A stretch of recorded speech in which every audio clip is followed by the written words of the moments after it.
Hey, what's going on, everyone? Hope you're all doing great. So today we're talking about the latest update that just dropped for Ghost of Yōtei, version 1.111. And I've got to say, there's quite a bit to unpack here, even though on the surface it looks like a small patch. You know how it goes. These updates always sound like minor bug fixes in the patch notes. But when you actually start playing after updating, that's when you notice what really changed. So let's break this down, talk about what's actually going on with the update, what players are experiencing, what might be under the hood, and what it tells us about where Sucker Punch seems to be heading with this game. So first off, the update rolled out pretty quietly, late on October 23rd, without any flashy announcement or a fancy trailer.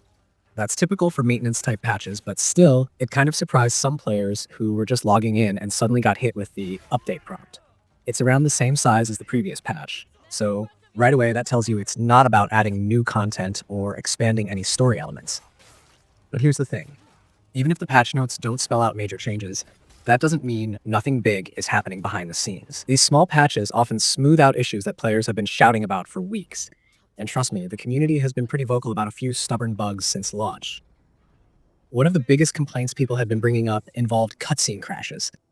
You'd be going through a story moment, and out of nowhere, the game would just freeze or boot you to the menu.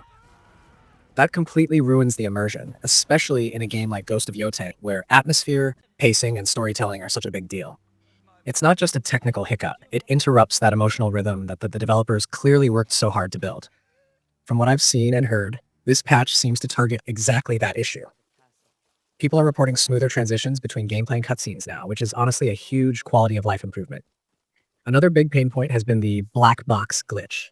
You know, those moments when you're riding your horse and the environment flickers or chunks of it just turn into dark, textureless boxes.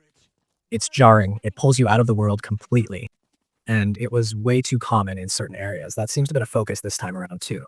After updating, players are noticing those graphical hiccups are way less frequent or completely gone. So it looks like Sucker Punch finally nailed down that particular rendering issue. Then there's the Fox Shrine bug, specifically the Arobetsu statue pickup problem. This one frustrated a ton of completionists. Basically, you'd find the fox den, follow the fox, reach the shrine, and then the offering or interaction just wouldn't trigger.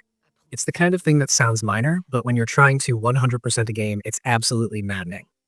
A few people have confirmed that the interaction now works correctly after installing the patch, which again shows that this update is focused on clearing up all those lingering progression blockers that have been messing with people's save files. While we're on the topic of progression, let's talk about the bounty system, specifically the Last Brother. Some players were stuck because the bounty wouldn't trigger correctly or would just refuse to mark as completed even after defeating the target. That seems to be another area that's been touched up. It's subtle, but the fact that players can now progress past that point is huge, especially if you were halfway through your bounty list and couldn't move forward. Nothing's worse than a bug that traps you in a mission loop. Something else that's been quietly fixed, though not officially confirmed yet, is the weird controller input glitch with the Kusarigama. You'd go to swing it in combat or chain your attacks, and suddenly the input would drop out or misread the timing, leaving your character just standing there awkwardly. It messed with the flow of combat, which is one of the best things about the game, so that kind of issue really stands out. Players who tested it after the update are reporting that it feels smoother and more responsive now, which lines up with what you'd expect from a back-end input fix or animation tweak. Now, beyond these visible fixes, there's the sense that this patch might also be laying groundwork for something upcoming. Think about it. We've seen this pattern before with other games. Developers roll out a few stability updates that quietly prep the system for either new content, an event, or maybe a performance boost tied to a seasonal patch. And while Sucker Punch hasn't officially said anything yet, the timing feels interesting. It's late October, right around the window when a lot of studios start prepping their holiday content drops or special mode rotations. So it wouldn't be shocking if the next update after this one does something more noticeable. Let's not forget that the previous update, 1.012, already addressed a few mission-specific issues like fighting fire with fire and poison and lies. That was a sign they were taking narrative bugs seriously. When you combine that with what we're seeing here, better stability, fewer visual glitches, cleaner transitions, it's pretty clear they're tightening up the overall player experience in anticipation of something bigger. Maybe it's just optimization, but there's always a possibility of new missions or expanded content, especially if they're planning to keep players engaged through the next season. Now, something I always appreciate is how the community spots details that never get mentioned in the patch notes. For example, there are reports that NPCs in certain villages have slightly smoother pathfinding. Characters that used to get stuck on corners or repeat the same walking loop seem to behave more naturally now. It's subtle, but those little AI adjustments add up, and they make the world feel more alive. I also saw someone mention that lighting during stormy weather looks a bit sharper now, especially with the reflections on wet surfaces. That could just be a rendering optimization, but it definitely makes the world feel more grounded. Another area that could have been touched quietly is the trophy tracking system.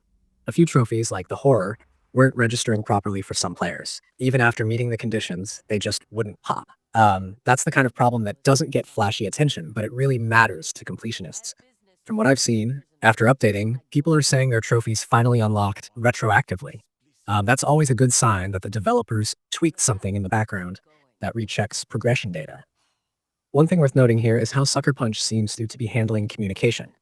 They haven't released official patch notes for this update yet on their help center, which suggests they're either finalizing internal QA notes or waiting for feedback from players before posting the official list.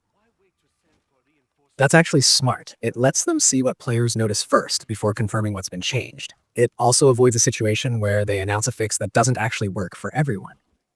Still, it would be nice to have those official notes soon because right now we're relying heavily on community testing and patch file comparisons. Performance-wise, there's also talk of the frame rate being more consistent now, especially during large-scale combat scenes. On PS5, the game already runs beautifully, but when you had multiple enemies and effects on screen, there were rare dips in specific areas, particularly around dense fog or fire-heavy sections. After this patch, players are saying those dips are practically gone. That suggests some rendering optimization, maybe better load management for particle effects. It's the kind of invisible improvement that most people won't consciously notice, but it makes the gameplay feel smoother overall. Something I find interesting is how Ghost of Yōtei as a game has been evolving with these updates. Sucker Punch is clearly in tune with community feedback and craft, which is something not every studio does well.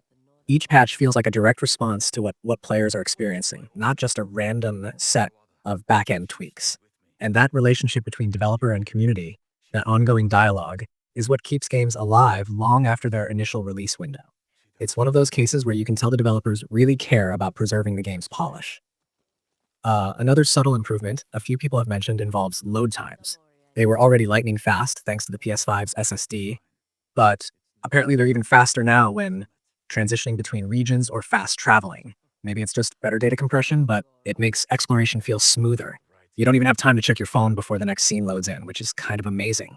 It reinforces that seamless world feeling that Ghost of Yōtei nails so well. Now, not everything is perfect, of course. Some players still report minor issues. Nothing game-breaking, but little quirks like certain sound effects not triggering or weather transitions that look abrupt. These are likely things that will get cleaned up in the next patch, and they're probably low on the priority list compared to bugs that block missions or crash the game. Still, it's worth noting that the player base is watching closely, sharing clips, comparing before and after footage, and really helping track what's changed.